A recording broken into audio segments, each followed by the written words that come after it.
Hello everyone, welcome to Academic Atlas. I am Jaya Prakash. तो आज हम आपके सामने लेकर आए हैं कक्षा 7 का पाठ मिठाई वाला। इसकी हमने एक छोटी सी शॉर्ट में वीडियो लेकर आए हैं, समरी जो आपको समझाने आए हैं, ताकि आपको ये कहानी ना अच्छे से समझ जल्दी से आ जाए और बाद में आप इसको डिटेल में समझना और पढ़ना। ठीक है। तो इस मिठाई वाले कहानी को जो लिखा है इसके जो लेखक है वो है भगवती प्रसाद वाजपेयी जी। तो इस कहानी में क्या बताया गया, इस कहानी में ना एक खिलौने वाला है जो खिलौने बेचने के लिए आता है, गलियों में घूमता है और एक बड़ी ही अपनी मधुर आवाज में वो गाना गाता है, बच्चों को बहलाने वाला आया, खिलौने वाला आया। और जब इस गाने को सब सुनते हैं, उसकी आवाज़ सुनते हैं ना, तो सभी बच्चे जल्दी से अपने-अपने घरों से बाहर निकल आते हैं। सारे घरों की युवतियाँ भी बाहर आकर देखने लगती हैं कि भई कौन आया, खिलौने वाला आया है, और उससे खिलौने लेने के लिए, अपने बच्चों के खिलौने लेने के लिए आ जाती हैं। और बच्चे तो बहुत ही ज़्यादा खुश होते हैं और उसको घेर लेते हैं और उससे खिलौने लेने लगते हैं। तो वो बच्चों को ना बहुत ज़्यादा प्यार करता है। इतने सारे बच्चों को जब अपने आस-पास देखता है, तो उसका मन भी बड़ा ही पुलकित हो उठता है। पुलकित का मतलब होता है बड़े बहुत ज़्यादा वो प्रसन्न हो जाता है। और कुछ बच्चे जब पूरे पैसे लाते हैं, वो उनको भी खिलौने देता है। अगर वो कम पैसे लेकर आते हैं, तो भी उनको खिलौने दे देता है। तो इस बात से क्या पता लगता है कि उसको ना खिलौने वाले को बच्चों से बहुत अधिक प्यार होता है।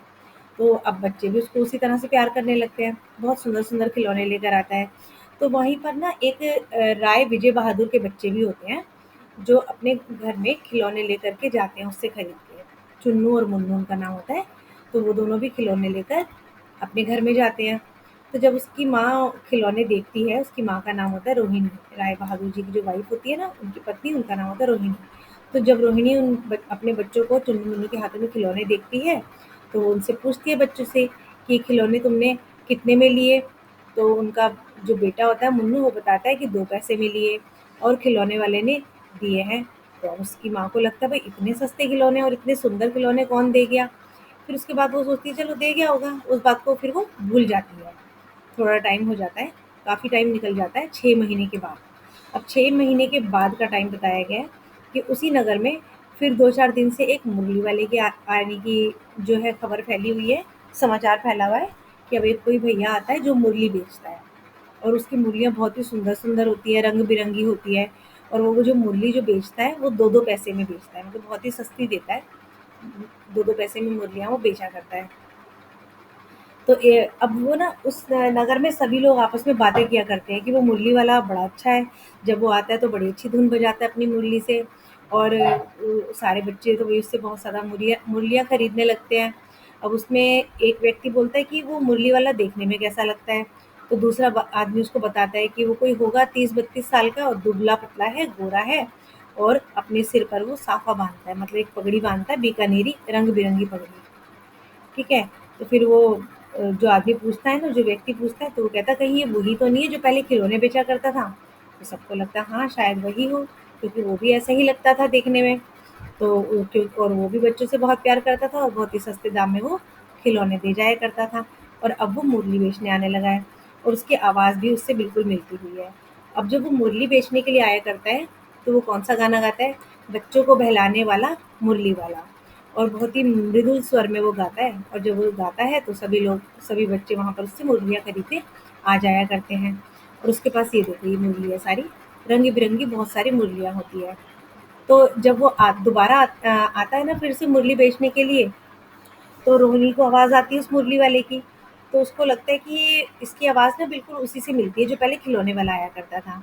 तो रोहिणी जो है ना अपने पति को कहती है, विजय बाबू को, कि इस मुरली वाले को इधर बुलाओ, और मुझे ना चुन्नू और मुन्नू के लिए इससे मुरली खरीदनी है, क्योंकि वो तो पार्क में खेलने के लिए गए हैं, मुझे उन बच्चों के लिए मुरली खरीदनी है। विजय बाबू एक समाचार पत्र पढ़ रहे थे, तो फिर वो दरवाजे पे आकर मुरली वाले से बोलते हैं कि भैया कितने की दी मुरली? तो मुरली वाला कहता है कि 2 पैसे की दी है। ठीक है ना? तो फिर सबको 3 की देता हूँ, 3 पैसे की मतलब ऐसे तो इसकी कीमत 3 पैसे है, लेकिन मैं 2 पैसे की ही दूँगा। अब विजय बाबू को लगता है कि झूठ बोल रहा है ये मुझसे, कि वैसे तो इसकी कीमत 3-3 पैसे, मैं आपको 2-2 पैसे में दे रहा हूँ, मेरे पर एहसान जता रहा है, और है वैसे ये 2 पैसे की ही। तो फिर वो उसको बोलता है कि सबको भी इतने में ही देते होंगे, मुझे झूठ बोल रहे हो।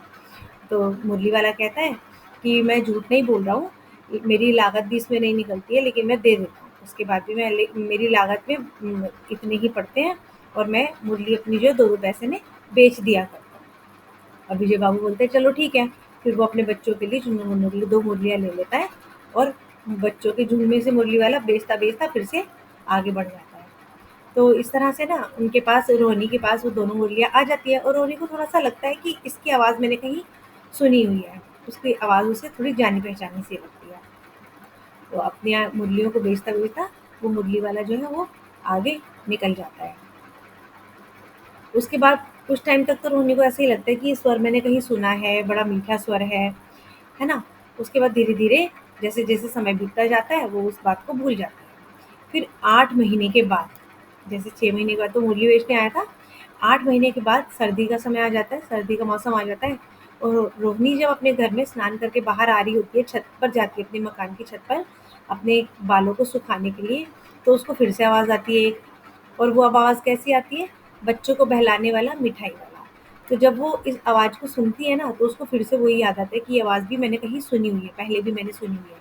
और वो दौड़कर वापस नीचे आती है और चुन्नू-मुन्नू की जो दादी होती है, उनसे कहती है कि इस मिठाई वाले को अंदर बुलाओ, मुझे इनसे मिठाई लेनी है, चुन्नू-मुन्नू के लिए मिठाई लेनी है। तो दादी माँ उसको अंदर बुला लेती है और उससे पूछती है कि कितने की मिठाई है? अंदर आके बैठो और मिठाई दो हमें। अब वो फिर बताने लगता है, मेरे पास बहुत तरह की मिठाइयाँ हैं, रंग-बिरंगी, कुछ खट्टी है, कुछ मीठी है, कुछ जायकेदार है।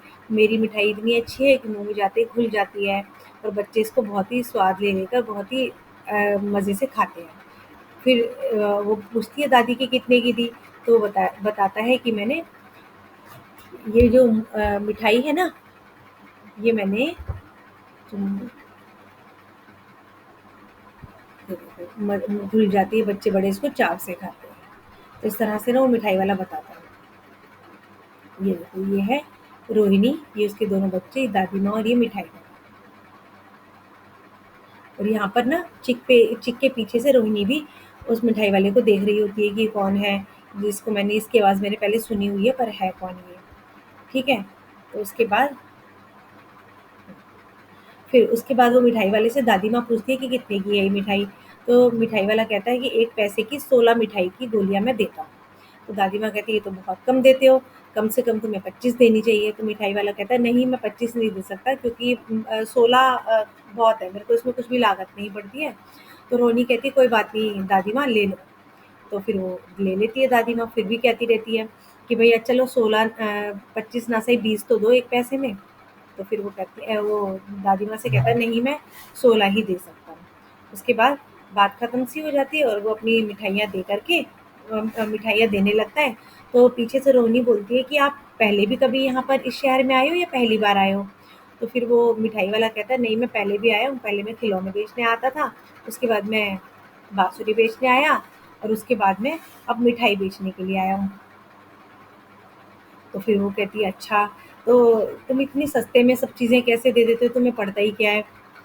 तो फिर वो मिठाई वाला कहता है कि मेरे को बहुत ही खुशी मिलती है जब मैं बच्चों को ये सब चीज़ें देता हूँ और मुझे खुशी ही चाहिए।